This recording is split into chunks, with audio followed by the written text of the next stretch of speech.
3 perfume smell करने के बाद ऋतिक अपने सोफे पे ऐसे लेट गए। I am drunk, I am drunk. Goga Medi के अंदर किसी जमाने के अंदर मालगाड़ी रुकती थी और 2-2, 3-3 दिन मालगाड़ियों का स्टे होता था। भादरा में आपने पहले बताया था कि एमएलए वो रिपीट नहीं होता, क्यों नहीं होता? जो लोग जेल जाने चाहिए थे उनके बजाय जेल हम गए, जिन लोगों को मार पड़नी चाहिए थी उस वजह से मार हमारे पड़ी। टॉक्सी की घटना होती थी लेकिन उजागर नहीं होती थी, पता नहीं चलता था, जिसको पता होता था वो बताता नहीं था। 26 को गिरफ्तार किया, अगले दिन 27 तारीख को 5000 महिलाओं ने बड़ा आंदोलन किया। इस मुद्दे का रिजल्ट क्या निकला? कुछ नहीं। अभी तक कुछ नहीं। कितना खतरनाक हो रखा है भादरा भी इस नशे को लेके। चिट्टा, मैंने सुना है कि चिट्टा बहुत दिखता है भादरा। बहुत खतरनाक है। फॉर एग्जाम्पल मेरे पास सत्ता है, 1 महीने में नशा खत्म करके दिखा दिया। ट्रैक्टर पर चढ़ रहे हैं, कोई बिजाई शुरू कर रखी है, ये स्टंट है। आप देखिए प्रो कबड्डी के अंदर 70-80% हरियाणा के खिलाड़ी जाते हैं, यहाँ के क्यों नहीं जा सकते? नेत्राणा में अब एक अभिषेक हत्याकांड हुआ था, क्या कुछ भूमिका रही आपकी? अभी क्या क्या चल रहा है उसमें? बीजेपी लगातार 2 बार से 3 बार से संजीव बेनीवाल साहब को टिकट देती आ रही है। आपको लगता है अगली बार उनकी टिकट काट के वो आपको टिकट देते हैं? फुल फ्लैश तैयारी है मेरी, बहुत ज़बरदस्त तैयारी करने लग रही हूँ मैं। घरे टिकलो बैठू ही बोली 5 साल के अंदर भादरा की काया पलट गई। सभी को नमस्कार, मारवाड़ कॉलिंग में आप सभी का स्वागत है। आज हमारे साथ हैं युवा राजनीतिक कार्यकर्ता जो भादरा में जिला महामंत्री हैं हनुमानगढ़ के, और उनसे अपन के निजी जीवन के बारे में, उन्होंने कैसे संघर्ष किया, कैसे बढ़ के भादरा की जनता के सामने आना चाहते हैं, आगे का उनका विज़न क्या है, अपन पूछेंगे। स्वागत है श्री रवि बंसल जी, मारवाड़ कॉलिंग के मंच पे आपका स्वागत है। कुछ अपने बारे में बताइए। मैं रवि बंसल, भारतीय जनता युवा मोर्चा हनुमानगढ़ जिले का जिला महामंत्री जी जी जी। और नॉर्मली भादरा का जनसेवक। कुछ अपने बचपन के कुछ किस्से आप साझा करने चाहें? दीपक भाई, बचपन के किस्से तो जनरली एक छोटे से गांव में हम पैदा हुए, उस गांव की गलियों में हम खेल खेल के बड़े हुए। गांव में पहले आज के समय में देखते हैं कि युवा साथी पढ़ाई में बहुत जोर लगा रहे हैं, पढ़ने के लिए बाहर जाते हैं। और हमारे ज़माने में हम जब एक क्रिकेट का मैच खेलते थे तो वैसे तो 11 प्लेयर होते हैं, लेकिन हम 22-22 हो जाते थे। अच्छा। क्योंकि उस समय युवा साथियों को ज़्यादा कोई गाइड नहीं करता था, तो खेल में बड़ी रुचि हुआ करती थी। बचपन गांव की गलियों में से गुजरते दिल्ली गुड़गांव में जॉब की, और जॉब करते करते और राजनीति में आ गए। Okay okay. वो भी एक सफ़र था, ये भी एक सफ़र है। वो सफ़र भी अच्छा था, ये सफ़र भी अच्छा है। बहुत बढ़िया जी, बहुत बढ़िया। ऐसे गांव में उस टाइम तो इतना, क्योंकि कोई आजकल गेमिंग में जैसे आजकल चल रहा है पबजी नहीं होता था, कुछ और चीज़ें और अदर एक्टिविटीज़ नहीं थी, रील्स देखने का वो नहीं था उस टाइम, कुछ भी ऐसा नहीं था। तो गांव में बहुत सारे बच्चे उस टाइम में सेम एज ग्रुप के फ्री रहते थे, तो खूब सारे लोग एकदम ही गांव में इकट्ठे हो जाते होंगे। एकदम हमारे जब उस समय तो अ, काच गोलियों का सिस्टम था, क्रिकेट का सिस्टम था, पाना गिंडी खेलते थे। अच्छा। और बूच की एक बड़ा इंटरेस्टेड गेम हुआ करता था, बूच की जिसको बोलते थे, जो ऐसे कान पकड़ के और हाथ लगाना होता था। ठीक है जी, ठीक है। तो पाना गिंडी एक बहुत अच्छा गेम था। चप्पल में मारने वाला? नहीं, चप्पल मारने वाला नहीं। अच्छा अच्छा। 2 ईंटों के ऊपर एक डंडा रख के और उसको मारना होता था। हाँ, ठीक है ठीक है। और मारते मारते हम 2-2, 2.5 किलोमीटर दूर चले जाते थे।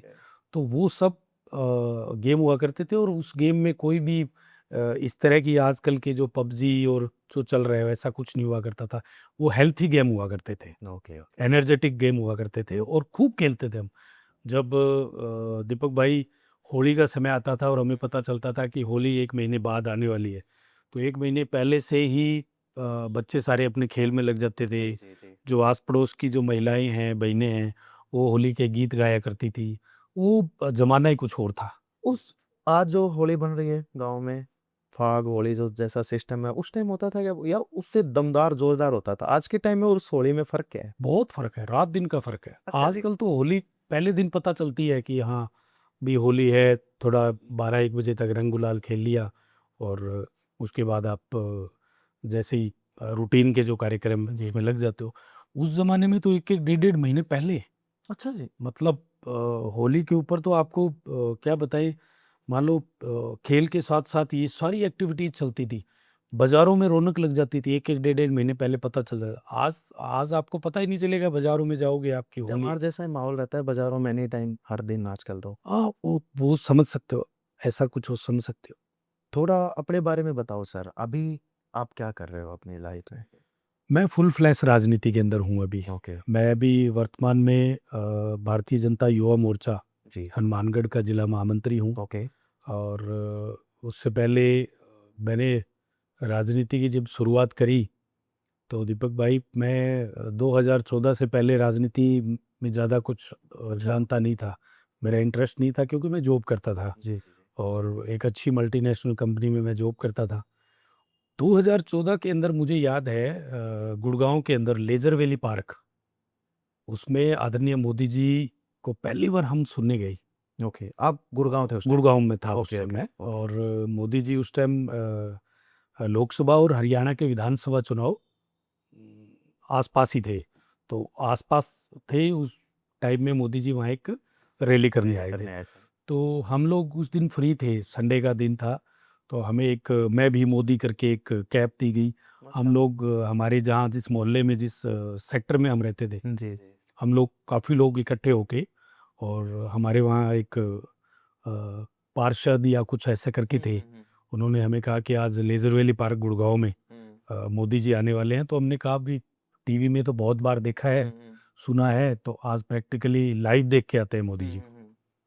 तो जब उनका दीपक भाई मैंने वो पहला जो स्पीच सुना, जी। और वो स्पीच कहीं न कहीं घर कर गया। जी, जी, जी।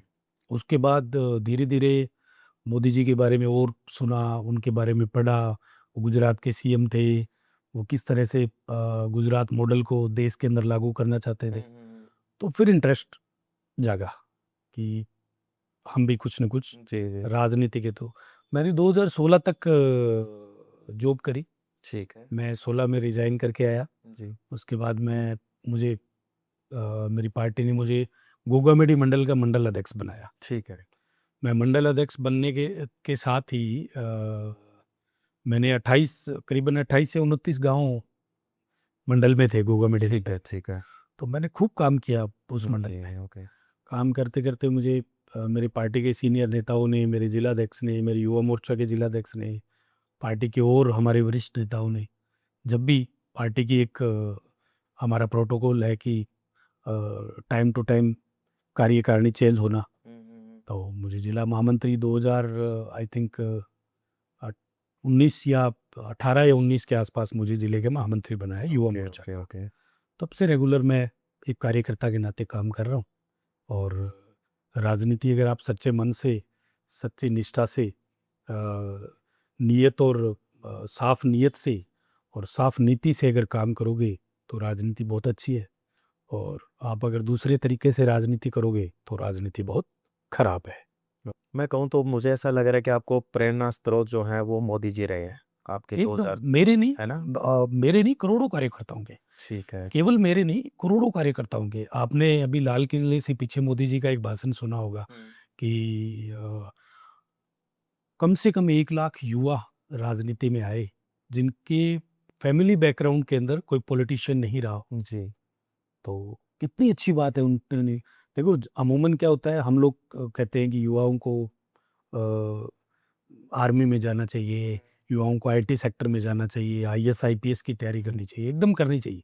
लेकिन उसके साथ-साथ ये भी एक जॉब है, आपको राजनीति में भी आना चाहिए। साफ-सुथरी, स्वच्छ राजनीति के अंदर आपको आना चाहिए। और युवा आएँगे, क्योंकि नॉर्मल सी बात है, इस देश का लगभग 60 से 65% जो तबका है वो युवा है। जी, बिल्कुल, और बिल्कुल। वो आएगा तभी नए क्रिएटिव करेगा, नई आइडियाज़ लेके आएगा। वो चाहे अपने ग्रामीण क्षेत्र में हो, चाहे अपनी विधानसभा में हो, चाहे वो अपनी लोकसभा में हो, या फिर ऊपर नेशनल लेवल पे हो। Okay, okay. तो आपके परिवार से कभी कोई राजनीति से रहा है कभी? तो थोड़ा बहुत ऐसे मन में था कि हमेशा, या 2014 में आपने ऐसा सोचा कि मुझे राजनीति में आना है? या पहले भी आपके परिवार में कोई नहीं, राजनीति से था, तो आपका मन किया कि हाँ यार करते हैं अपने? नहीं, सक्रिय राजनीति में मेरे परिवार से कोई नहीं था। ओके। मेरे दादाजी ग्राम सेवक टाइप में, जो पहले क्या होता था, सेक्रेटरी बोलते थे जिसको। ठीक है। दूर दूर गाँव में कोई होता नहीं था जो कागजी कार्रवाई करने वाला। ठीक है जी, ठीक। तो वो एक तरह से एक नेतागिरी थी गाँव, और जो अपने आसपास का एरिया था उसका कुछ अच्छा हो जाए, वो उनका कोई एम नहीं होता था, बस वो लगे रहते थे कामों में। मेरे फादर साहब एक बार वार्ड जीता 50 वोटों से। बड़ा अच्छा, बड़ा वार्ड रोमांटिक, वार्ड पंच। हाँ, बड़ा रोमांटिक किस्सा है वो। ठीक है, मैं बताओ। आपको बताना चाहूँगा। जी, सरपंच के इलेक्शन थे। जी। आपने कभी सोचा था एक दिन सार्वजनिक जीवन में एक ऐसी भूमिका निभा के जिला महामंत्री बनूँगा मैं हनुमानगढ़ का और मुझे ये पद बीजेपी देगी ऐसा और मुझे भादरा की जनता के लिए ऐसा काम करने का मौका मिलेगा? दीपक भाई देखिए, बीजेपी का एक बड़ा शानदार तरीका है काम करने का। वो ग्रास रूट पे जो व्यक्ति काम करता है, जी। चाहे आप मैं हूँ, चाहे आप हो, चाहे कोई भी हो, अगर कार्यकर्ता बन के आप काम करोगे फील्ड पे, तो आप नेता बनोगे। आप सोचोगे कि मैं जन्मजात से नेता हूँ और मैं और बड़ा नेता बन जाऊँ, तो ये संभव बीजेपी में नहीं। कतई नहीं। मुझे नहीं पता था कि मैं महामंत्री बनूंगा, मंडल अध्यक्ष बनूंगा, मंडल महामंत्री बनूंगा, या कोई आगे कोई पद पे जाऊंगा। मैंने जब ज्वाइन किया तो मैं एज ए कार्यकर्ता, क्योंकि ठीक है। क्योंकि बेसिकली दीपक भाई, हमारा डीएनए भाजपा से ही था, अच्छा। हमेशा से भाजपा। मुझे आज भी याद है, पहले एक रिवाज होता था, जब वोट डालने जाते तो गांव की मोहल्ले की महिलाएं इकट्ठी होके जाती थी।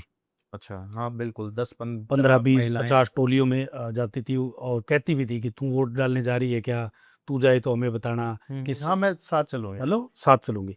तो मुझे मेरे दादाजी की वो एक आवाज़ आज भी कानों में गूंजती है, कि मेरे दादाजी आवाज़ कहते हैं, हम हमारी माता ताई जी या ताऊ चाची मासी इनके साथ जब जाते थे उंगली पकड़ के, तो मेरे दादा की आवाज़ आती थी बैठे बाहर वाले रूम से, कि बिंदिया तेरी माँ ने कह दी वोट तो टूंडियन दे के आना है। अच्छा। तो अब आप सोचोगे, अब हम भी सोचते थे कि ये कौन है भाई। लालचंद जी डूडी हाँ।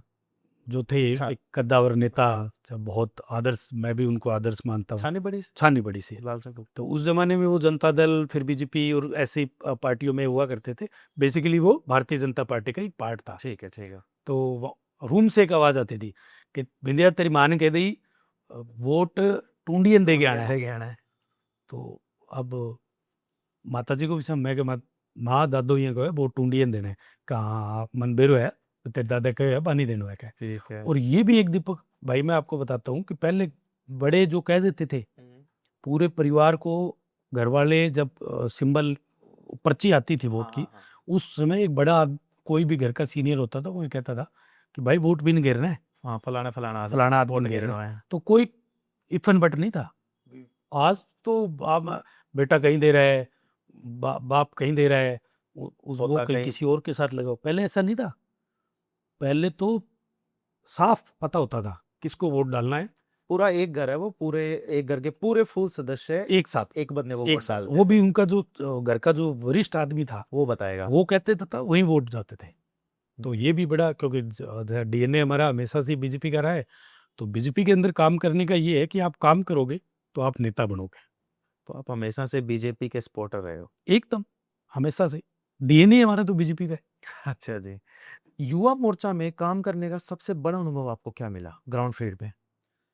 देखिए दीपक भाई, युवा मोर्चा एक, हमारे भारतीय जनता पार्टी में 7 मोर्चे हैं। ठीक है जी। अलग अलग मोर्चे अलग अलग काम करते हैं, जी। लेकिन युवाओं का जो टास्क है ना, वो बड़ा अलग टास्क है। ओके। अभी आपको मैं थोड़ा पीछे लेके जाता हूँ कि कांग्रेस की जब सरकार थी 2018 से 23 के बीच में, जी। तो करीबन करीबन 22 बार पेपर लीक हुए, ओके। और उसमें हमें बड़ा अनुभव मिला कि कैसे सरकार के खिलाफ आपको आंदोलन करना है। वो जो आंदोलन करते थे, वो युवा मोर्चा को टास्क दिया जाता था, ओके। क्योंकि जवान खून होता है, हाँ, हाँ, हाँ। एनर्जी होती है। जी। तो मुझे उसमें ये लगा कि सबसे अच्छा टास्क जो पार्टी देती है, वो युवाओं को देती है कहीं कि न कहीं आपको आंदोलन करने हैं। कहीं न कहीं ऐसा नहीं लगता कांग्रेस ने युवाओं को थोड़ा गुंडा टाइप बोल दिया कि बीजेपी तो गुंडों की पार्टी है। तो कहीं नहीं, ऐसा नहीं है? कांग्रेस का कहने से कोई नहीं, देखो मैंने आपको बताया ना कि भारतीय जनता पार्टी में जो व्यक्ति काम कर चुका है, काम कर रहा है, और जो मेरे जैसा कोई व्यक्ति काम कर रहा है और उसको आप वॉच कर रहे हो, तो आपको एक अलग मजा आएगा कि यार काम करने का मजा तो बीजेपी में है। क्योंकि हम लोग क्या करते हैं, सच्चाई की राजनीति पे चलने वाले लोग हैं। जी हम कोई ऐसा नहीं कि कोई ऐसा मुद्दा आ जिसके कोई सर पैर ही नहीं है और हम आके खड़े हो जाते हैं। ओके हमारे पास मुद्दे होते हैं। मैंने बताया ना 22 पेपर लीक, और आप मानोगे नहीं, हमने अजमेर में एक पेपर लीक के मामले में हमने एक आंदोलन किया। हमने खूब लाठियां खाई। अंकित चेची हमारे प्रदेश अध्यक्ष थे उस समय, युवा मोर्चा के, बड़े ही थे नए नए, और हमारे राष्ट्रीय अध्यक्ष तेजस्वी सूर्या जी आए हुए थे। तो हमने खूब उसमें बारिश की आपको पानी की फुहारे मारेंगे, आपके लाठियां पड़ेगी।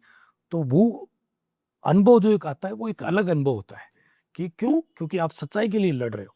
हमने युवाओं के लिए लड़े, और लड़े पेपर लीक मामले में। आपको आज देख रहे हो किस हिसाब से युवा आज बीजेपी से खुश है, क्योंकि उन्होंने वो पुराने जो 22 पेपर लीक हुए उसमें आज देखिए सभी जो मगरमच्छ थे, कोई छोटी मछली थी, बड़े थे, सब सलाखों के पीछे है।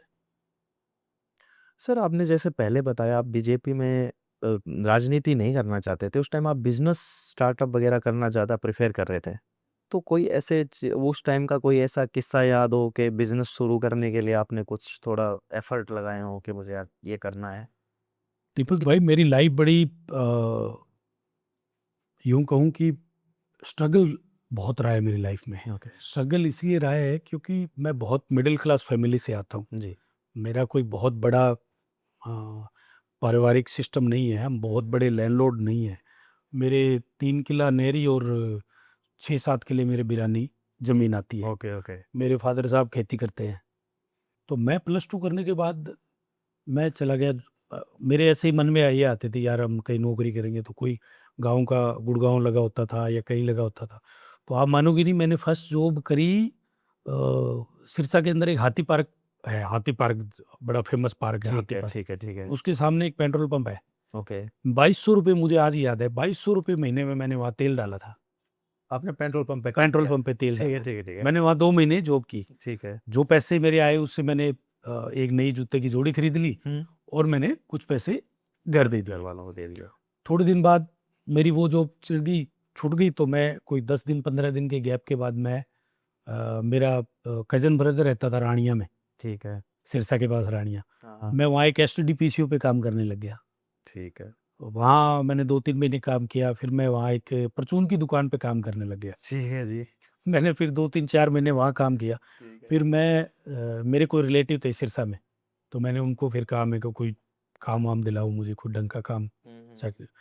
उन्होंने मुझे, एक अग्रवाल आयरन स्टोर है भगत सिंह चौक पे सिरसा में, उन्होंने मुझे वहाँ जॉब लगा दिया। ठीक है तो मैंने खूब गाटर सरिये अपने कंधों पे, जो भी कोई आता था उनको दिखाने होते थे, गाड़ी में लोड कराने होते थे। फिर मुझे लगा नहीं यार, मज़ा नहीं आ रहा, जॉब ये जॉब करनी नहीं है। मेरे किसी जानकार ने कहा है कि एक परफ्यूम की कंपनी है स्टेला इंडस्ट्रीज करके, ठीक है जयपुर दिल्ली हाईवे के ऊपर। ओके अब वहाँ पे इंटरव्यू चल रहे हैं, अगर आपको कंप्यूटर आता है तो आपकी बात बन जाएगी। बात बन जाएगी। मैंने कहा कंप्यूटर तो आता है, मैं किया हुआ है, कि ठीक है। मैं वहाँ गया तो मुझे वहाँ as a operator data feed करने के लिए मुझे वहाँ रख लिया। मेरी सैलरी थी 6,500 रुपये। मैं 2011 तक उसी कंपनी में रहा, और मैं धीरे धीरे प्रमोट होता रहा, और प्रमोट होते होते मैं परचेज लाइन में आ गया। उस दौर में ही मुझे 2011 और 12 को ऋतिक रोशन के साथ काम करने का मौका मिला। ओके उनका एक प्रोजेक्ट था HRX, Hrithik Roshan extreme brand है वो ब्रांड, HRX। एक्सट्रीम हाँ एक्सट्रीम उनका करके। खुद का ब्रांड है HRX। तो वो भी मेरे लिए एक टास्क था। ठीक है मैं चुनौतियां स्वीकार हमेशा से ही करता था। चाहे मैंने वो पेट्रोल पंप पे तेल डाला हो तब चुनौतियां, ठीक है चाहे मैंने STD PCO पे काम किया हो तो, और चाहे मैंने वो परफ्यूम वाली कंपनी में किया। तो मुझे आज भी याद है कि मेरी R&D और किसी डिपार्टमेंट के, और मेरी जो मार्केटिंग टीम थी वो गई ऋतिक रोशन के पास। परफ्यूम जो सैंपल है वो ओके करवाने होते हैं कि ये 10 तरह के परफ्यूम है, आप इसमें से कौन सा परफ्यूम सेलेक्ट करके और आप मार्केट में उतारना चाहते हो। तो आप मानोगे नहीं, वो 13 या 14 परफ्यूम लेके गए, ओके। और ऋतिक रोशन ने सबको रिजेक्ट कर दिया। अच्छा। हमारी दोबारा बोर्ड की एक मीटिंग बैठी, उस as a senior purchase manager के नाते मैं भी उस मीटिंग में था। मार्केटिंग की पूरी टीम थी, हमारी R&D की पूरी टीम थी, सेल्स की पूरी टीम थी, इंपोर्ट एक्सपोर्ट की हमारी पूरी टीम थी। तो मैंने MD साहब से ये क्वेश्चन किया, मैंने कहा साहब अगर ये मौका आप मुझे दे दो इस बार, तो मैं इतना कॉन्फिडेंस हूँ कि मैं ऋतिक रोशन के पास जाकर सैंपल ओके करवा दूंगा। अच्छा। तो मेरे कुछ साथ बैठे जी, जी। मेरे जो क्लिक थे वो बोले यार परचेज का थोड़ी काम है ये, जब किसी R&D वाले जो R&D जो एक्चुअल में कितना परफ्यूम डलेगा, कितना गैस डलेगा, परफ्यूम कितने % होना चाहिए, बेंजोफिन 3 कितने % होना चाहिए, एल्कोहल कितने % होना चाहिए, वो सब नहीं कर पाए यार, तेरा सैंपल फेल हो गई, आप मुझे एक मौका तो देखो देखो। तो मुझे आज भी याद है, मैं और मेरी मार्केटिंग की टीम में एक शालिनी कपूर हुआ करती थी, ठीक है जी। जो ऑलरेडी मस्कट थी, दुबई मस्कट। तो हमारी मेल पे कन्वर्सेशन हुआ जी। कि आप मस्कट से बॉम्बे आओ, मैं गुड़गांव से बॉम्बे आता हूँ, और हमारा फाइनल हुआ कि ऋतिक रोशन के साथ हमारी उनके घर पे मीटिंग है, ना कि होटल में। ओके। उनके घर के 7वें माले पे हमारी मीटिंग थी। ठीक है। तो मैंने 4 फ्रेग्रेंस स्टार्टिंग में उनके सामने रखे, और एक परफ्यूम की स्टिक होती है, आपने कभी हाँ, देखा हाँ, होगा बिल्कुल, मार्केट बिल्कुल, में, बिल्कुल, बिल्कुल। उस पे परफ्यूम स्प्रे किया, स्प्रे किया, लगाया। मैंने स्टिक ऋतिक के यहाँ लगाया। तो मुझे वो वाकई आज भी याद है, 3 परफ्यूम के बाद, स्मेल करने के बाद ऋतिक अपने सोफे पे ऐसे लेट गए, I am drunk, I am drunk. तो मैंने कहा यार ये क्या हुआ, तो ये भी मेरे दिमाग में वो चल रहा था कि वो 13 सैंपल फेल हुए तो ये भी फेल होगा। फेल होंगे। तो कॉफ़ी बीन होते हैं, कॉफ़ी के जो बीज होते हैं, बीन बोलते हैं, आपको कभी हेडेक हो जाए या कभी तो उसके परफ्यूम स्मेल। ज़्यादा चढ़ जाए या परफ्यूम आपको ऐसे लगे कि यार मेरा हेडेक हो रहा है, तो आप कॉफ़ी बीन ऐसे पूरा स्मेल कर सकते हो। अच्छा, तो वो तो उसकी फ्रेग्रेंस मैंने चली जाती ऋतिक है। को कहा, मैं कहा डोंट वरी सर, प्लीज़ ये आप एक बार स्मेल कीजिए। उन्होंने जैसे ही किया वो रिफ्रेश हो गए, उन्होंने कहा यार इसमें से 2 मुझे ठीक लग रहा है। तो मेरे दिमाग में क्लिक किया, मैंने कहा अब 2 वो जो और 2 है, 4 ले आ तो और 2 है, साथ के साथ वो पेश कर दो। मैंने साथ के साथ वो 2 किए। तो आप मानोगे नहीं, मेरे कंधे पे हाथ रख के ऋतिक रोशन ने उस समय ये कहा, और मुझे आज भी याद है वो बहुत जल्दी में थे, क्योंकि उनकी एक बैंग बैंग मूवी आई थी, हाँ। बैंग बैंग करके ऐसे कोई मूवी आई थी, उसका फर्स्ट शो देखने जा रहे थे वो। ठीक है, ठीक है। तो उन्होंने मेरे कंधे पे हाथ रख के कहा कि आप मार्केटिंग टीम से हो? मैंने कहा नहीं सर, मैं परचेज टीम से हूँ। अरे वाह यार, आपके बॉस को मैं बोलूँगा कि आपको मार्केटिंग टीम में डाले, ये 4 मेरी तरफ से ओके है। ठीक है, ठीक है।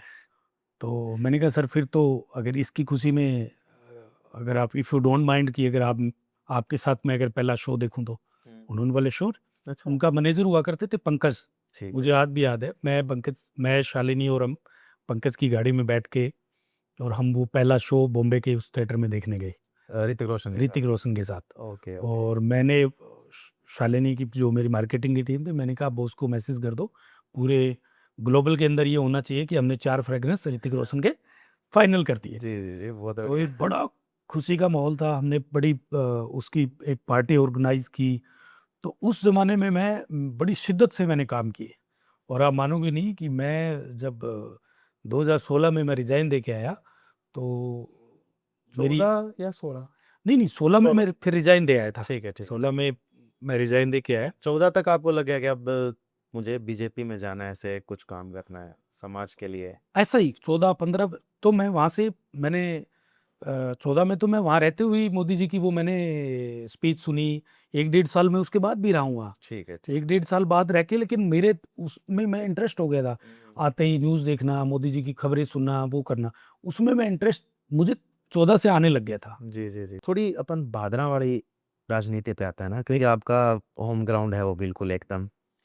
भादरा विधानसभा की सबसे बड़ी समस्या आपको क्या लगती है? एकदम एट प्रेज़ेंट आज के दिन वहाँ क्या प्रॉब्लम है?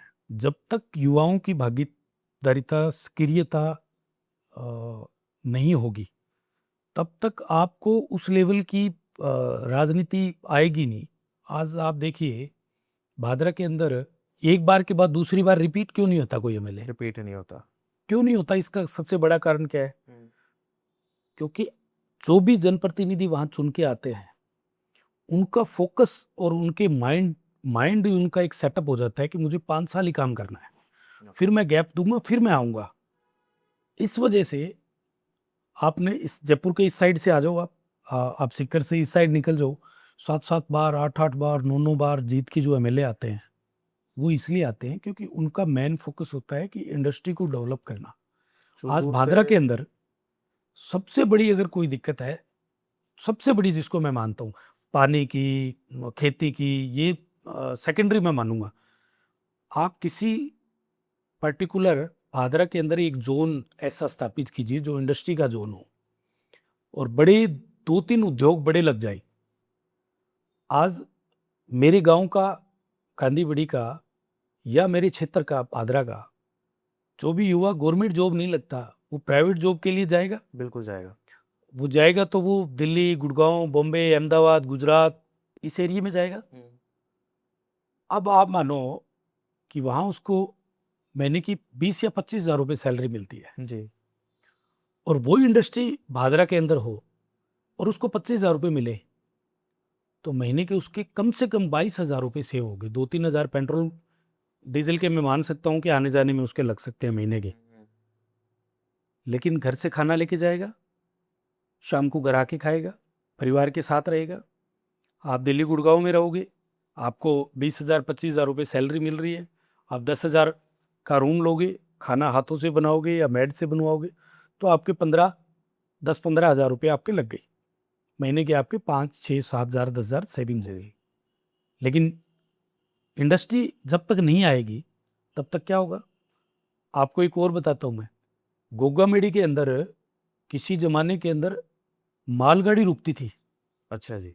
आपको शायद पता नहीं होगा। नहीं, इस बात का नहीं पता। दाल फैक्ट्रियां थी वहां ओके। और 2-2 3-3 दिन मालगाड़ियों का स्टे होता था। यहाँ से दाल लोड होके और अलग अलग क्षेत्र में जाती थी। अगर अपने उस गोगामेड़ी में उस जमाने में कोई भी जनप्रतिनिधि रहा हो या उसके बाद जो आए, अगर वो धीरे धीरे थोड़ा थोड़ा इंडस्ट्री को भी बढ़ाते, तो आज सीकर में जैसे एजुकेशन हब है, भादरा के अंदर वैसे इंडस्ट्री का हब होता। आप कभी गुड़गांव गए हो तो झज्जर क्रॉस करते ही गुड़गांव और झज्जर के बीच में बहुत बड़ा एक जोन आया जी। Industrial zone. आज वहां मानोगे हजारों कंपनियां हैं और वहां के बीच में जो गांव होते थे ना, जैसे दादरी, तोए, ये छोटे और 5-7-10 गांव थे, जी। आज उन गांवों की काया पलट गई क्योंकि इंडस्ट्री आ गई। वहां जमीनों के भाव बढ़ गए। जमीनों के भाव बढ़ गए। जो एम्प्लॉय रहते हैं वो कहाँ रहेंगे? गुड़गांव आके तो रहेंगे नहीं रहे। तो वहां पे लोगों ने क्या किया, 10-10 15-15 माले के रूम बना दिए, उनके 5-5 6-6 लाख रुपए किराया आने लग गया। पीजियां बना दी। उनके जो बच्चे हैं वो पढ़ लिख रहे थे उस समय, आज वो उन्हीं कंपनियों में अच्छी जॉब लग गई। जी। तो उस गांव का भी सुधार हो गया, युवाओं का भी सुधार हो गया। तो इसलिए पर्टिकुलरली मेरा तो एक सिंपल सा विजन है कि जब तक आप इंडस्ट्री के अंदर नहीं आओगे, आप उद्योग नहीं लगाओगे। बेसिकली हमारा जो एरिया है वो खेती पे डिपेंड एरिया है 90%। जी। भी बाजार में किसी ने दुकान कर रखी है तो वो तो सदियों से चली आ रही है। जी। बाकी का जो एरिया है, जो इनकम सोर्स है, वो 90% खेती से आती है। अब आप सोचिए कि खेती 90% खेती से आएगी तो उनके बच्चे क्या करेंगे? घर में 4 आदमी हैं, चारों खेती करने लगे तो कैसे डेवलप होगा? नहीं होगा। एरिया भी नहीं डेवलप होगा और घर भी नहीं डेवलप होगा। फिर आपको इतनी बाधाएं आती है खेती में, आप पानी की समस्या कई बार आ जाती है, कई बार फसल अच्छी खड़ी है, अति ओलावृष्टि हो जाती है, अति बारिश ज़्यादा आने की वजह से खराब हो जाती है। उसके बाद आप क्या करोगे? तो होना क्या चाहिए, घर के 4 सदस्य हैं, 2 खेती संभाल रहे हैं, 2 अगर वहाँ इंडस्ट्री लग जाए तो वो जॉब कर रहे हैं, 50,000 रुपये महीने के जॉब के आने लग जाए और इधर से खेती बचनी सूझे, तो एरिया भी डेवलप होगा और उस व्यक्ति का और उस किसान का भी, घर का भी सब कुछ डेवलप होगा, क्योंकि वो एक चीज़ पे डिपेंड नहीं रहेगा। अभी तो आप पर्टिकुलर डिपेंड खेती पे हो। इसलिए युवाओं का अगर ध्यान रखना है, युवाओं को अगर आगे बढ़ाना है, तो एजुकेशन, इंडस्ट्री दोनों आपको साथ साथ आपकी विधानसभा के अंदर अच्छे लेवल पे करनी पड़ेगी। अभी एक यमुना जल समझौता हुआ है राजस्थान में, तो उसमें भादरा विधानसभा क्षेत्र को क्या फायदा मिलेगा? बड़ा अच्छा क्वेश्चन आपने किया है। ये यमुना जल समझौते वाले, देखो एक बहुत सदियों से जो मांग थी, 94 से भैरव सिंह शेखावत जी ने, आदरणीय भैरव सिंह शेखावत जी ने इस मांग को उठाया था कि ये जो यमुना जल समझौता है, इसका जो पानी है वो हमारे 3 जिले चूरू, सीकर और झुंझुनू, इन जिलों में मिले। तो अगर जहाँ से पानी आएगा तो भादरा के पास से जो पाइपलाइन जाएगी तभी तो इन जिलों के अंदर पानी आएगा, क्योंकि हासियावास जो सिद्धमुख के पास है वहाँ एक डैम बन रहा है बहुत बड़ा जी, वहाँ पानी आएगा। तो वो जो पानी आएगा हरियाणा से, वो आएगा भादरा क्षेत्र के पास से होकर, यानी अंदर से होकर, जैसे सेरडा, अजीतपुरा, ये जो है यहाँ से होके आएगा। जी, तो हम लोग बेसिकली, मैं इस बात पे बड़ा पहले भी इंटरेस्टेड था, जब गजू बन्ना जी, जो गजेंद्र शेखावत जी जब जल शक्ति मंत्री थे, जी, तब भी मैंने प्रयास किया कि भादरा के ये जो 14 बिरानी गांव हैं ये सिंचित हो। अब भी मैं इंटरेस्टेड हूँ, अब भी मैं मांग उठाऊंगा। जी, सेरडा के अंदर सिंचाई के पानी की बहुत समस्या रहती है, जी, पीने के पानी की समस्या रहती है। तो जब हमारे गांव और तहसील का जो मुख्य गांव है एक तरफ से हरियाणा के टच में, सेरडा के जो पास में गांव है उनको अच्छा पानी मिलता है, सेरडा को नहीं मिलता। तो ये तो कहीं ना कहीं नाइंसाफी है ना। जी, जी, तो ये जो जल समझौता, यमुना जल समझौता हुआ है, इसमें हम प्रयास करेंगे, हमारे बड़े नेताओं को बोलेंगे कि हमारे जो क्षेत्र के जो गांव हैं वो भी सिंचित होना चाहिए, क्योंकि पानी 1975 क्यूसेक पानी है जी, दीपक भाई। 1975 क्यूसेक का मतलब हो गया जो अभी हमारे गांव के बीच में जो अमर सिंह ब्रांच जो चलती है ना, जी, जी, उससे 4 वैसी 4 नहरें, ओके, उसमें 300 350 400 क्यूसेक पानी है, यहाँ 1975 क्यूसेक पानी आएगा। तो पानी की कमी नहीं रहेगी, जी, जी, कमी नहीं रहेगी। तो अगर कमी नहीं है तो हम भी मांग सकते हैं जी, कि हमारे भादरा के लिए भी पानी दो। बेसिक मांगने वाला या तो अच्छा स्ट्रॉन्ग लीडर हो मांगने वाला, या फिर मैं जिस तरह से काम कर रहा हूँ उस तरह से काम करने वाला हो, ताकि नेताओं को कि ये बात रखे जाके। भादरा में एक चीज और बड़ी प्रॉब्लम है, पंजाब से होते हुए नशा भादरा में आ गया है, क्योंकि बॉर्डर एरिया गांव है। बॉर्डर एरिया तो कितना खतरनाक हो रखा है भादरा में इस नशे को लेके? चिट्टा, मैंने सुना है कि चिट्टा बहुत बिकता है भादरा में। बहुत खतरनाक है।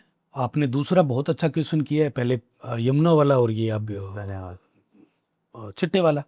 आप देखिए, मैं इस चीज़ को नहीं मानता कि पंजाब के पास है या हम हरियाणा के पास है तो चिट्टा आ रहा है।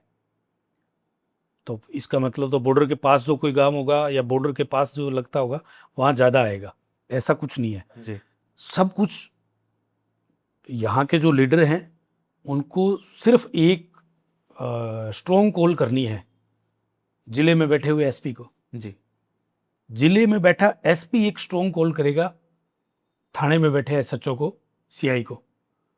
मुझे नहीं पता, चिट्टे नामक पदार्थ का पूरे भादरा के अंदर अगर मुझे कोई एक चीज दिख गई, मैं बख्शूंगा नहीं, क्लियर कट शब्दों में।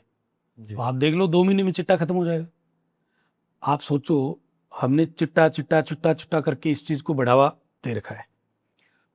एक गांव में 5 लोग होंगे जोर मार के, और पूरी तहसील में नहीं है। हम बाकी किसी गांव को बदनाम नहीं कर रहे, क्षेत्र बदनाम हो रहा है तो गांव ऑटोमेटिक सारे बदनाम हो रहे हैं। जी, बिल्कुल। किसी गांव में नाम मात्र का ही है, किसी गांव में 20 जने हैं, किसी गांव में 2 जने हैं। आपको करना क्या है, उन पे ही तो लगाम लगानी है। जिले का एसपी अगर स्ट्रॉन्ग डिसीजन लेके थाने में बैठे एसएचओ को और थाने में बैठे जो पुलिस प्रशासन है उनको कहे कि मुझे ये चिट्टा नामक जो बीमारी है ये दिखनी नहीं चाहिए, तो क्या मजाल है किसी की। और स्ट्रॉन्ग लीडर अगर उनको कहे कि मेरी विधानसभा के अंदर इस नाम का कोई भी आदमी, इस नाम का कोई भी व्यक्ति जो चिट्टे का काम करता है, जो ये ड्रग्स का काम करता है, जो ये नशे की गोलियों का और बाकी जो तरह तरह के काम है ये करता है, मैं बर्दाश्त नहीं करूँगा। बस कुछ नहीं करना। तो आपको क्या लगता है सर, आपके एक्स एमएलए साहब और अभी एमएलए, प्रेजेंट में एमएलए साहब है, उन्होंने ऐसा कुछ शोषण किया होता तो बढ़ता ही नहीं, अगर किया होता तो बढ़ता ही नहीं। मैं कह तो रहा हूँ आपको, कुछ नहीं करना। एक मीटिंग बुलानी है भादरा के अंदर। भादरा थाना लगता है, बिरानी थाना लगता है, गोगामेडी थाना लगता है। आपके पास 3 थाने हैं, तीनों थानों के एसएचओ को आपको बुलाना है। तीनों, बाकी स्टाफ को किसी को नहीं बुलाना, सिर्फ थाने के एसएचओ को, एससीआई को बुलाना है आपको। मुझे भादरा में नशा नहीं चाहिए तो नहीं चाहिए। मजाल है 15 दिन भी बाद नशा अगर आपको कहीं दिख जाए तो आपको स्ट्रोंग तो होना पड़ेगा ना। अब आप अंडरग्राउंड ये सोचते हो कि हाँ ऊपर तो हम ठीक है भाई कर रहे हो, और अंडरग्राउंड उनको आप बढ़ावा दे रहे हो, तो पॉसिबल नहीं है। पंजाब में क्या हुआ, यही तो हुआ। धीरे धीरे बढ़ता बढ़ता आज आप देखोगे पूरा पंजाब, जो जिस पंजाब की हम किताबों पर पढ़ते थे, हरा भरा पंजाब, खुशहाल पंजाब, जहाँ के किसान बड़े खुशहाल थे, ज़मीनों के भाव थे, रिच लोग थे वहाँ पे, आज क्या हाल है। एक एक औलादें हैं उनकी, वो भी चिट्टे में, पीछे संभालने वाला कौन है। तो अगर आप अब एक्शन नहीं लिया आपने तो आपका ये हाल तो भादरा में भी हो जाएगा। सुनने में आया, बहुत सी चीज़ें ऐसे रोज़ देखते हैं, है ना। तो मैं तो इस चीज़ के बड़ा खिलाफ हूँ, और मैं आपको कह रहा हूँ अगर मान लो फॉर एग्जाम्पल मेरे पास सत्ता है, 1 महीने में नशा खत्म करके दिखा दूंगा, 1 महीने में। जी 100 मुश्किल से 100 ही तो जने हैं। यूपी में क्राइम कैसे खत्म हुआ, ये ऐसे तो हुआ। फिर भादरा में आपने पहले बताया था कि एमएलए वो रिपीट नहीं होता, क्यों नहीं होता, चक्कर क्या है? देखो उनकी मंशा लॉन्ग टर्म काम करने की नहीं है। मैं रोकना चाहूँगा एक बार के लिए। अगर भादरा में अभी एक्स एमएलए थे, उन्होंने वो कहते हैं कि मैंने पूरी भादरा में सड़कें बनवा दी, बीमा क्लेम लेके आया हूँ, बहुत सारे काम गिनवाते कि मैंने सबसे ज़्यादा काम मैंने करवाए हैं, फिर भी जनता ने उन्हें 1500 वोटों से हरवा दिया। तो देखिए अब आप कहते हो उन्होंने कहा कि मैंने काम किया है, ये तो अब वाले ही कह रहे हैं मैंने काम किया है, आगे वाला भी कहेगा मैंने काम किया है। वो तो जनता को तय करना है काम किया है कि नहीं किया, इसीलिए तो जनता ने रिपीट नहीं किया। आप कैसे जज करोगे। आप 12 महीने पढ़ते हो, आपके एग्जाम होते हैं, जी तो अब आप एग्जाम वाले दिन कुछ नहीं लिखोगे, आप कहोगे मैंने तो 12 महीने खूब पढ़ाई करी थी, फिर मैं पास क्यों नहीं हुआ। लेकिन आपने जिस दिन एग्जाम था उस दिन तो कुछ लिखा ही नहीं। तो आपका आपका 5 साल का जो रोड मैप है, आप 5 साल का जो आपका जॉब कार्ड है, वो जनता तय करती है भाई, आप तय नहीं करते। एमएलए तो कहता है मैंने खूब काम किया, तो उसका जो जॉब कार्ड है वो जनता तय करेगी। जनता ने तय किया कि उन्होंने काम नहीं किया, और काम किया तो काम के साथ साथ उन्होंने दादागिरी की, काम के साथ साथ उन्होंने मतलब एक हिटलर शाही करी, तानाशाही करी, जनता ने रिजल्ट दे दिया।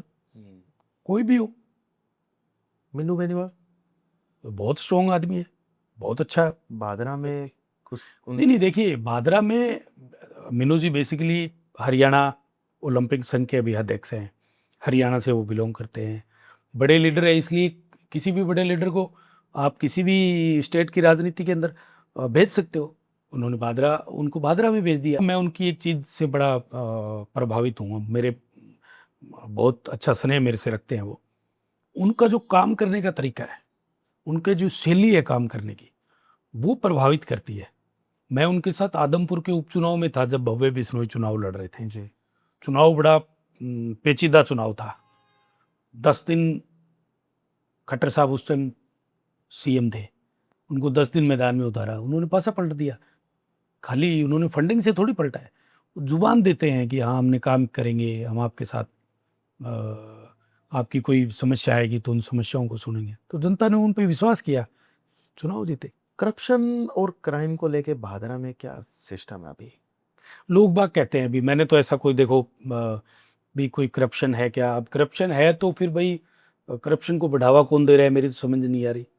मान लो आप कह रहे हो कि करप्शन और क्राइम, क्राइम का मैं कह सकता हूँ कि क्योंकि अभी पिछले कुछ दिनों से जिस तरह से जैसे अभिषेक मर्डर वाला हुआ, अभिषेक हत्याकांड, रजत वाला हुआ, या और भी दिनों, तो उस पर मुझे ये लगता है, जो मैं किसी नेता की बुराई नहीं कर रहा, और मेरी कोई इंटेंशन भी नहीं है मैं किसी नेता का नाम लूँ और मैं उसकी बुराई करूँ।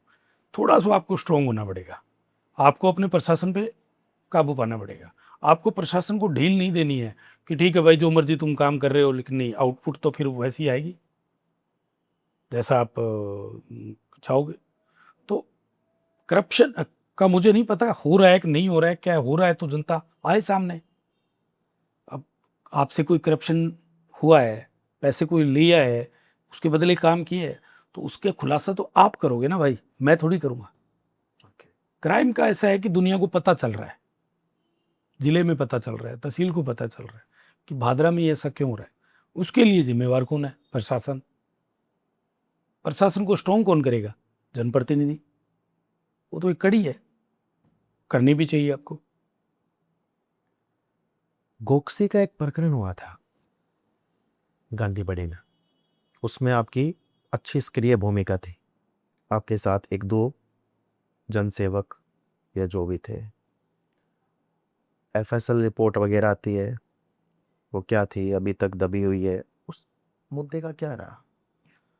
देखिए, बड़ी दर्दनाक और बड़ी दुखद घटना थी वो।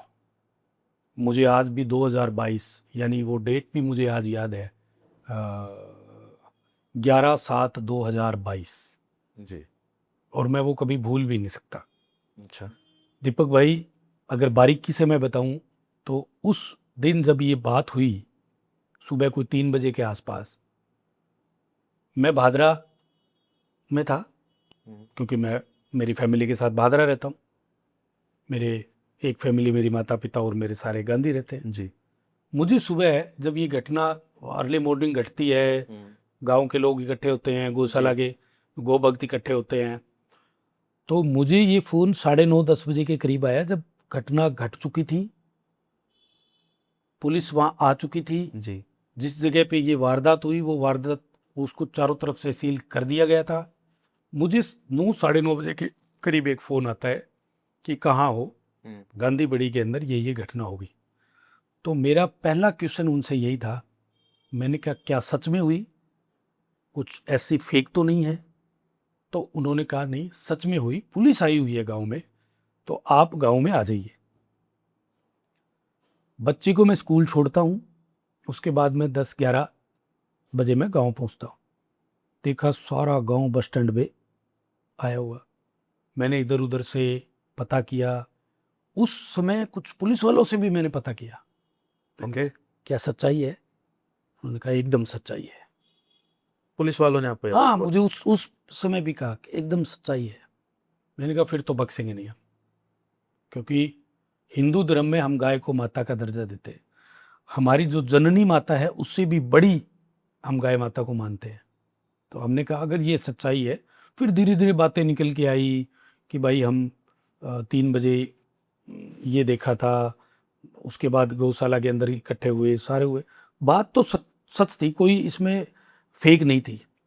एफएसएल की रिपोर्ट 18 तारीख को आती है, 18/7/2022 एफएसएल की रिपोर्ट आती है। एफएसएल की रिपोर्ट के अंदर गोकसी होने का तथ्य पाए जाते हैं। गाय की जो लग्स है, गोवंश, वो साफ, क्योंकि मुझे उस समय के जो एसपी थे उन्होंने मुझे वो लेटर जो दिखाया, उसके अंदर कई जगह काऊ काऊ करके वो रिपोर्ट आई हुई थी। तो सच्चाई थी, उसमें कोई छुपाने वाली कोई झूठ तो दोबारा भी भेजी गई थी रिपोर्ट? देखिए, दोबारा तो फिर सरकार कांग्रेस की, देख पहले क्या होता है, पहले बड़े लाइटली ले लेते हैं वो लोग। उनको लगता है कि नहीं सरकार कांग्रेस की है, और मैं तो कह रहा हूँ वो जो एफएसएल का जांच करने वाला था उसमें कोई भगवान ही बड़ा था, क्योंकि कांग्रेस की सरकार और एफएसएल की रिपोर्ट पॉजिटिव आ जाना, तो हम तो कहेंगे कि गौ माता की कृपा है। उसके बाद सारी कहानी आपको पता भी है, किस तरह से इन नेताओं ने मिलकर और उस प्रकरण को किस तरह से उन्होंने, क्या था और क्या बना दिया। जो लोग जेल जाने चाहिए थे उनके बजाय जेल हम गए, जिन लोगों के मार पड़नी चाहिए थी उस वजह से मार हमारी पड़ी। किस तरह से दोनों तीनों नेताएं, जो नेता थे वहाँ बड़े, सब एक हो गए।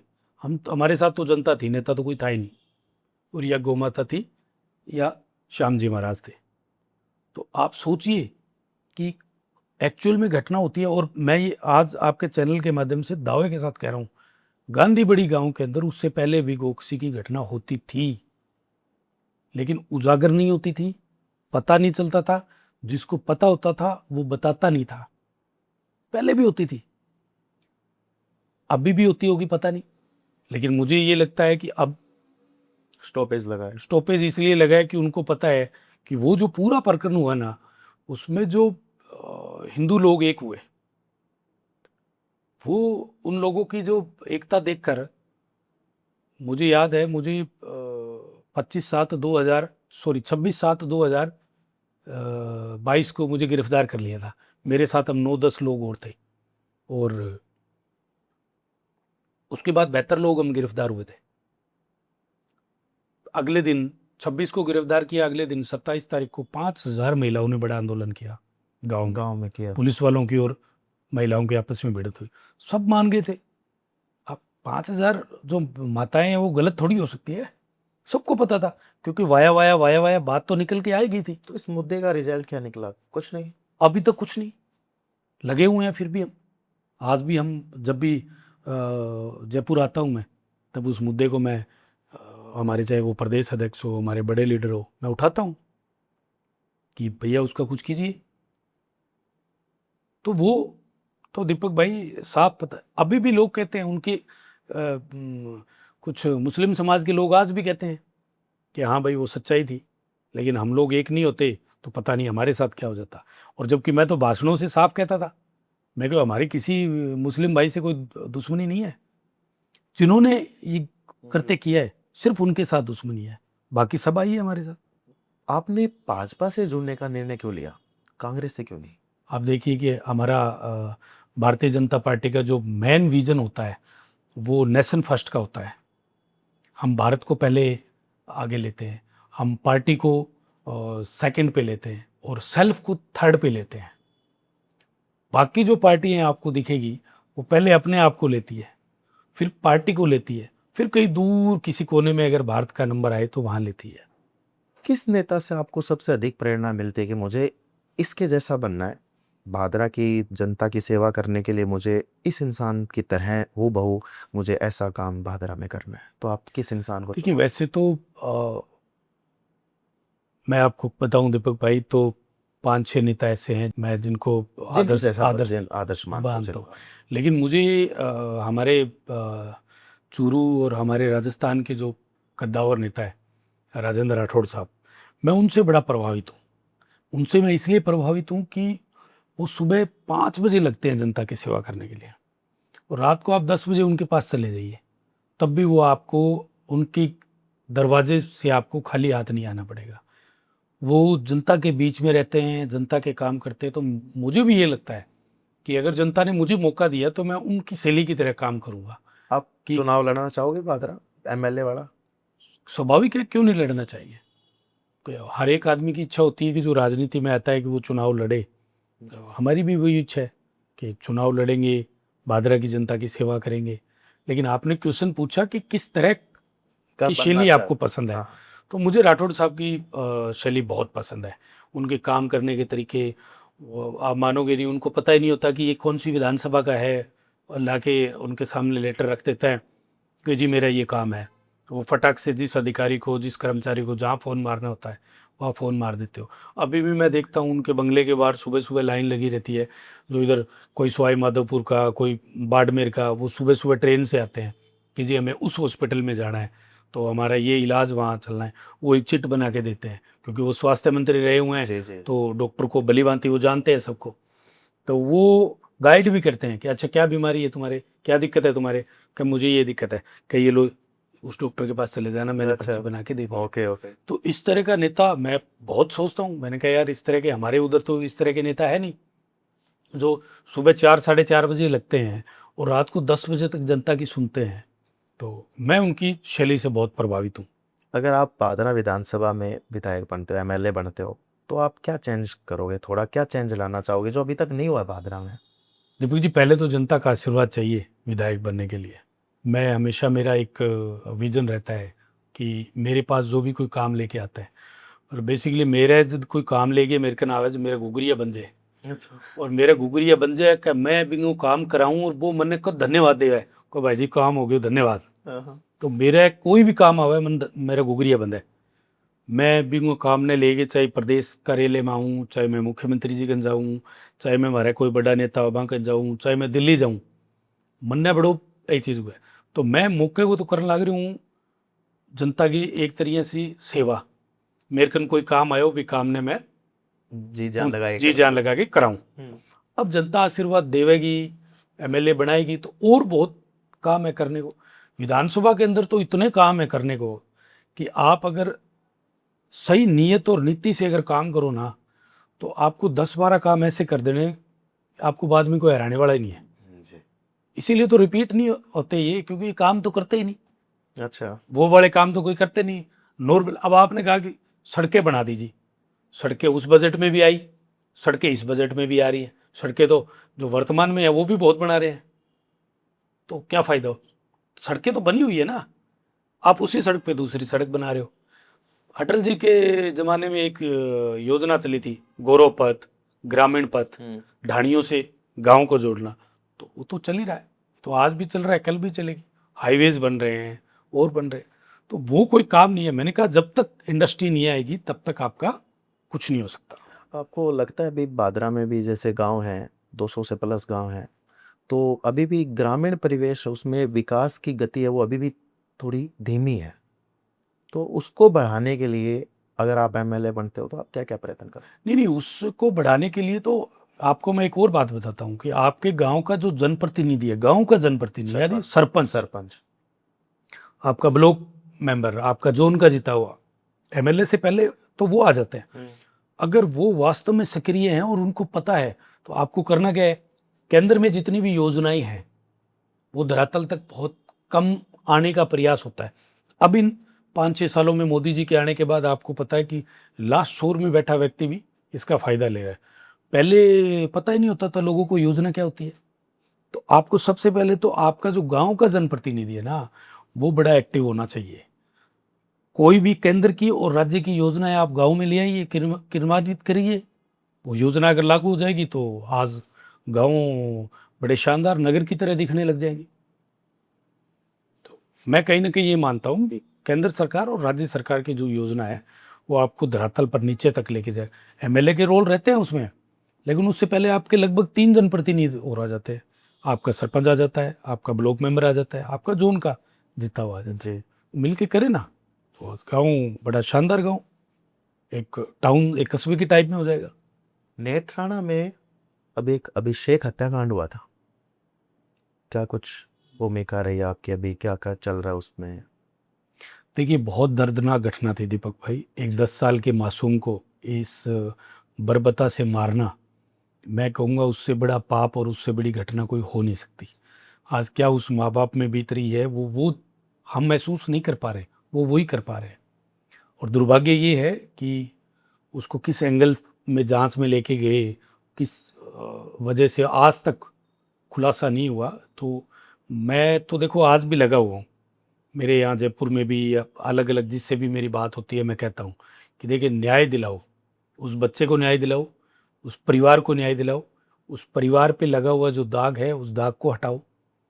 और न्याय नहीं मिलेगा तो न्याय से उस गांव का तो विश्वास उठा ही उठा है, विधानसभा का। और वो वीडियो जो जहाँ जहाँ गई है, आज भी लोग पूछते हैं अरे आपका वो उसका क्या हुआ निठराना वाला ये कांड का, क्या जवाब दें हम? कोई जवाब ही नहीं है। लेकिन कहीं ना कहीं मैं मानता हूँ उसमें प्रशासन का फेलियर रहा। स्टार्टिंग जो एविडेंस थे प्रशासन वो जुटा नहीं पाई और आज तक वो लंबा चलता आ रहा है। आज भी बहुत बार उस पे मीटिंग भी होती है, एसपी साहब से भी मिलना होता है, यहाँ भी जयपुर में आके भी हम लोग बताते हैं। लेकिन बहुत मतलब दुर्भाग्यपूर्ण घटना है और मैं कहता हूँ न्याय मिलना चाहिए। अभी आपकी क्या तैयारियां चल रही है, क्या विजन है आगे को लेके? अभी चुनाव आएंगे 1-2 साल 3 साल बाद। फुल फ्लैश तैयारी है मेरी, बहुत ज़बरदस्त तैयारी करने लग रही हूँ मैं। घरे टिकलो बैठूँ ही कोनी। अच्छा। और मेरी आज से तैयारी नहीं, मैं 2023 के चुनाव के अंदर मैं बहुत बढ़िया तरीका फाइट करियो। मैं गामा में दौरा कराया, मैंने खूब प्यार मिलो, खूब लोगों को आशीर्वाद मिलो, खूब माताओं को बुजुर्गों को आशीर्वाद मिलो। मैं 2023 में लोगों ने लागन लगी कि हमारी टिकट तो गई और ये छोरा की टिकट आवेगी। अच्छा। तो बा कंपकंपी भी जरूरी है, बा पछुटा भी दी बागी कंपकंपी। तो वही हाल अब है, अभी भी वह सोचा है कि वो की नहीं की करेगो। देखो मैं राजनीति कोई, मैं तन पहले ही बतायो कि मेरे कोई पुराना कोई घर में मेरे पिताजी कोई दादा कोई बहुत बड़ा राजनीति में कौन रहेगा। मैं जी क्या राजनीति कर ला रही हूँ, मैं मेरा आप गए दम पर, मेरे क्षेत्र के लोगों के प्यार प्रेम के दम पर, आशीर्वाद के दम पर, और वह जी का मैंने स्नेह और प्यार करे बंग दम पर मैंने आगे लगे कि मैं कामयाब होऊंगा। हर एक आदमी इन बेरो हुआ है कि तू क्या करना रही हो। आज आप छोटी सी दुकान करके बैठा बिन बेरो है कि तू दुकान हुई मोल बनाओ, ये मोल हुई तू बड़ो कोई बिजनेस खड़ो करेगो। मने भी बेरो है कि मैं अठे फिरतो ही जनता का काम करतो ही आ जनता के बीच में रहते ही आज से मानोगा वर्तमान एमएलए और पूर्व एमएलए दोनों कौन फिरे तो मैं फिरूं। अच्छा जी। 2023 को चुनाव हो, अपनी पार्टी का एमएलए बनया, संजीव जी एमएलए बन गया, जीत गया। बिंग बाद के अंदर मैं एक दिन भी घरे कौन बैठे हो, चाहे किंग कान मुकान हो, ब्याह शादी हो, किंग दुख सुख हो, किंग और कोई काम हो, कोई कहेंगे कोई समस्या हो, मैं तैयार हूँ। जी जी। तो अब एक थे बात बताओ, अब मेरी तैयारियां यूं बढ़ गई क्या होगी। ना ना, बहुत अच्छा। कोई मन काम के दे मैं पग जूती कौन गालू, चालो भैया वो काम करांगा, जी। थारो करवा के लेऊंगा। तो देखो तैयारियां यही हो है। अब राज है हमारो, राज के अंदर में कोई धरना प्रदर्शन तो कर कौन उसका भी तो एक कोई है कि देखा यार वो फलाने वाला तो धरना प्रदर्शन कर रहा है, तो भाई वो करते होंगे। अब हमारे राज तो सही राज है, अच्छा राज चल रहा है, भजनलाल जी की नेतृत्व में बढ़िया सरकार चल रही है, तो धरने प्रदर्शन की जरूरत क्या है।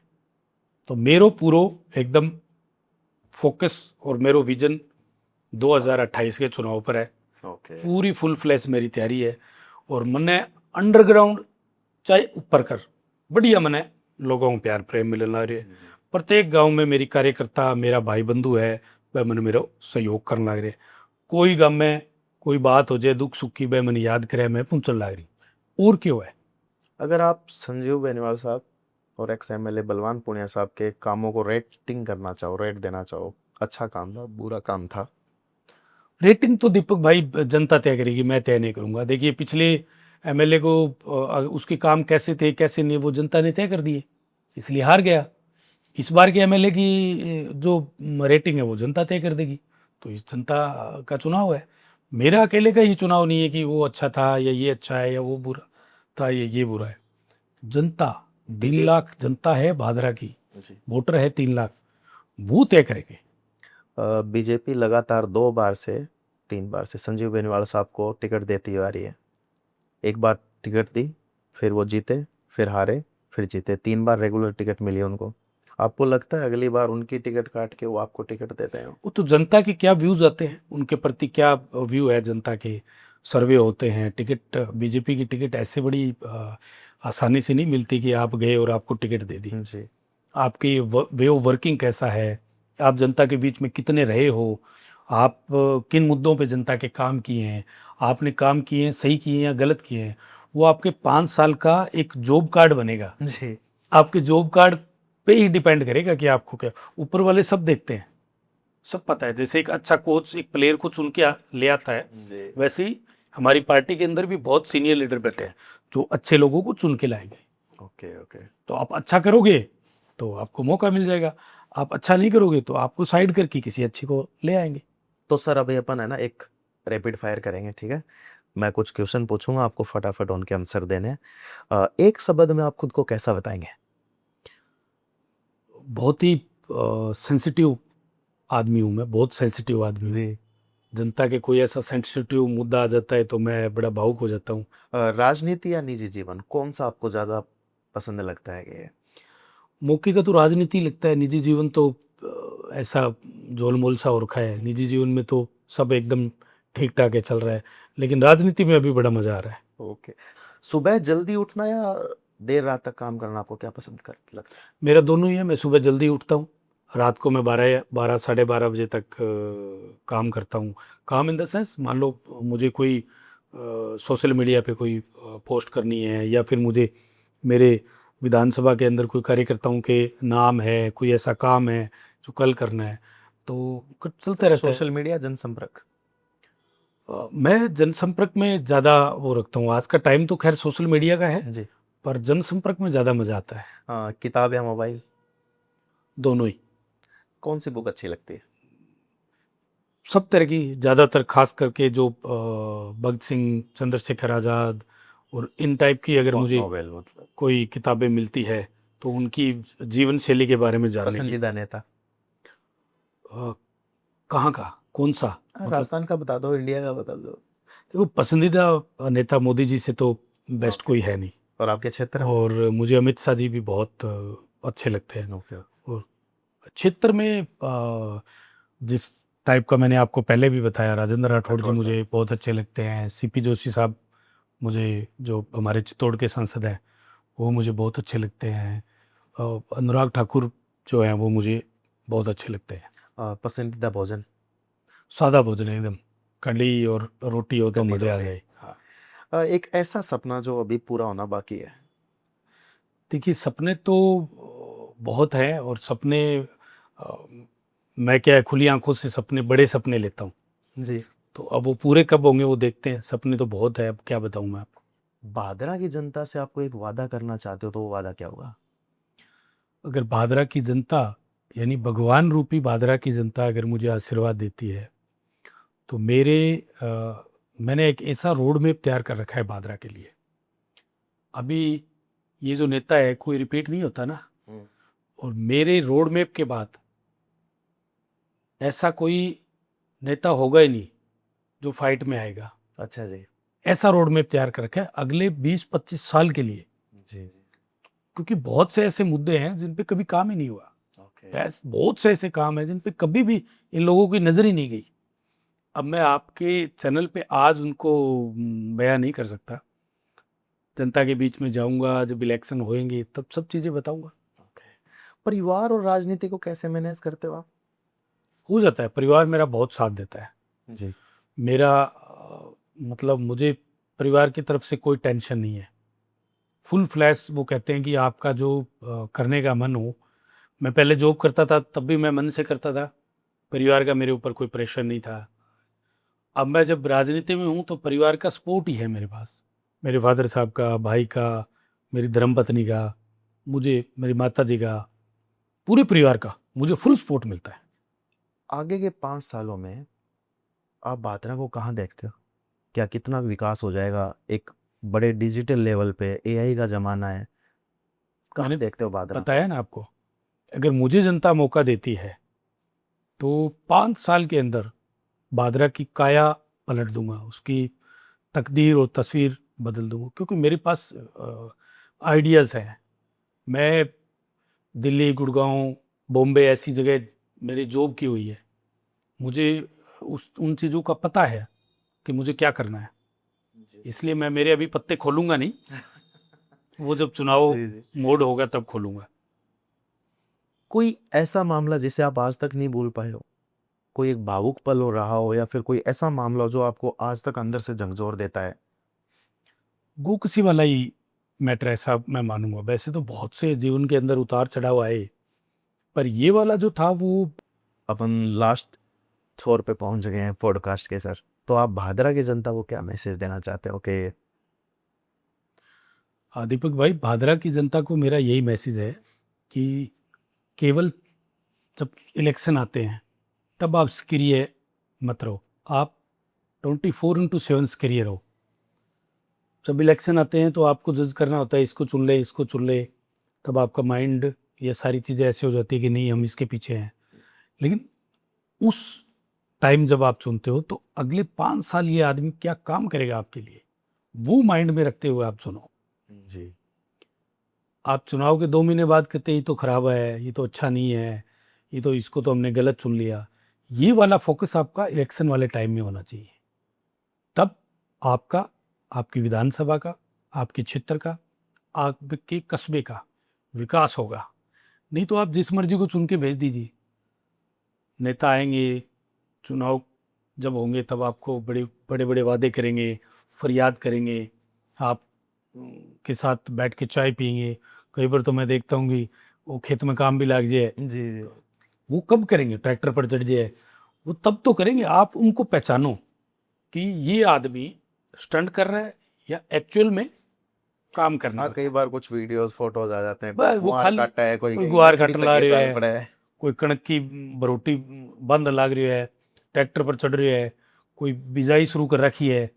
ये स्टंट है। इससे तहसील का भला होने वाला नहीं है, आपके क्षेत्र का भला होने वाला नहीं है। उनको एक रील मिल जाती है, वो अच्छे काम करो, रील बनाओ, कोई दिक्कत नहीं है, अच्छे कामों की रील बनाओ।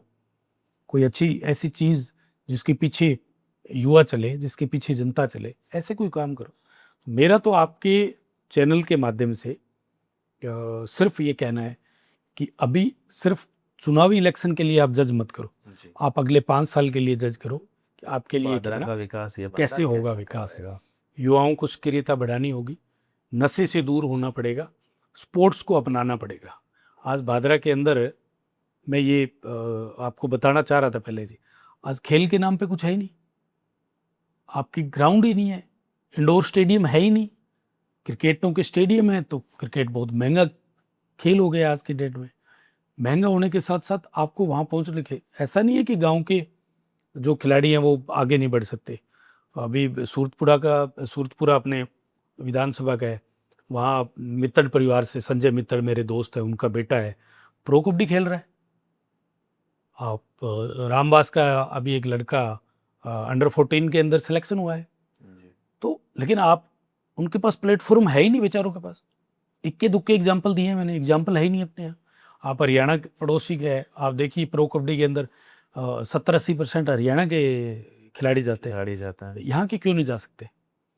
आप इंडोर स्टेडियम बनाइए, आप ग्राउंड जो क्रिकेट का है उनको अच्छा बनाइए, फैसिलिटी दीजिए, वहाँ अच्छे कोच लेके आइए। आप सेरडा गांव के अंदर बहुत अच्छा कबड्डी का ग्राउंड बना हुआ है, वहाँ बच्चियाँ खेलती है, बच्चे खेलते हैं।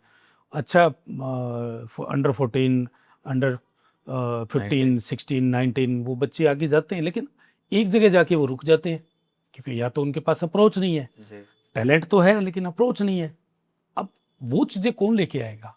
मुझे बड़ा दुख होता है कई बार ये, मैं कह यार ये इस बच्चे को आगे खेलना चाहिए, आगे जाना चाहिए, लेकिन कहीं ना कहीं पैसों के अभाव में, कहीं ना कहीं सक्रियता नहीं होना, वहाँ तक नहीं पहुँचना, उस अभाव में बेचारा बैठा रहता है। तो मेरे ये विजन है भादरा के लिए, जी स्वास्थ्य, शिक्षा, किसान जो अपनी खेती कर रहा है उसके ऊपर अच्छे एडवेंचर स्थापित करना और खेल के प्रति फोकस करना। आपने देखा कभी भादरा में ऐसी कोई चैंपियनशिप हुई, खेलो इंडिया खेलो के लिए दुनिया भर के सिस्टम है, जी कभी कोई सिस्टम ही नहीं है, कोचेस है ही नहीं आपके पास, गाइड करने वाला है ही नहीं कोई आपके पास, तो आप कैसे आगे बढ़ोगे? इसलिए मेरा इन चीज़ों पे फोकस रहेगा और आने वाले समय के अंदर मैं इन चीज़ों पे और सक्रियता के साथ जनता के बीच में जाऊंगा और जनता को यही कहना चाहता हूँ कि अच्छा जनप्रतिनिधि चुनो जो आने वाले समय के लिए आपके साथ रहे, जो आपके बच्चों के भविष्य को सुधारने का काम करे, आपके बच्चों को जो चीज़ मिलनी चाहिए वो चीज़ एक्चुअल में मिले, ऐसा कुछ काम करो। बहुत बहुत धन्यवाद सर, मारवाड़ कॉलिंग के मंच पर आने के लिए। अगर आप रवि बंसल जी से इंस्टाग्राम पर जुड़ना चाहते हैं तो Ravi Bansal official Instagram account है, फेसबुक पे है रवि बंसल, और आप मारवाड़ कॉलिंग को जरूर सब्सक्राइब करें। आपका दिन शुभ हो। जय श्री राम। धन्यवाद सर। जय श्री राम।